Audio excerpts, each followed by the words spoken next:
now we have to start with an horrific story this morning. Absolutely is. These images we're seeing, we're not going to be showing, but of the execution of an American journalist. This is an extremely disturbing story.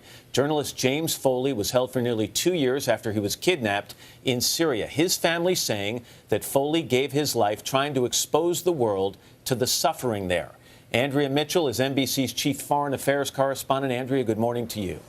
Good morning, Matt. ISIS terrorists say that they killed American journalist James Foley in retribution for America's recent airstrikes against ISIS in Iraq. And they are now threatening another slaying unless President Obama backs down.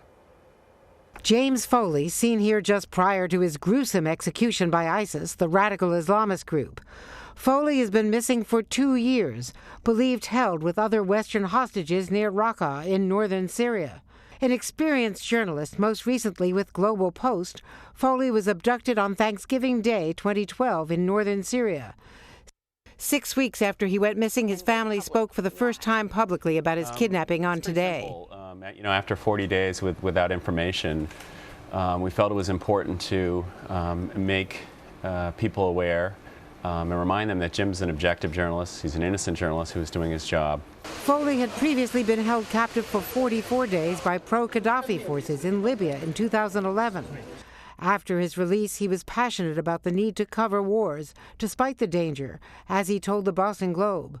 I believe that frontline journalism is important. Without these photos and videos and firsthand experience, we can't really tell the world how bad it might be. ISIS, an offshoot of al-Qaeda, did release 4 French journalists in April, and other Westerners reportedly after their governments or go-betweens paid ransom, although they have denied it. The video also purportedly shows another American journalist, Steven Sotloff, whom ISIS says it will kill next if the U.S. continues its airstrikes in Iraq. Late Tuesday, Foley's mother, Diane, issued a family statement saying, "We thank Jim for all the joy he gave us. He was an extraordinary son, brother, journalist, and person." And she wrote, "We implore the kidnappers to spare the lives of the remaining hostages. Like Jim, they are innocents."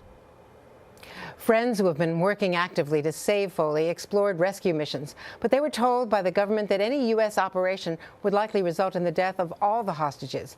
And unlike European governments, the U.S. refuses to pay ransom to terrorists. Matt? All right, Andrea Mitchell. Andrea, thank you very much.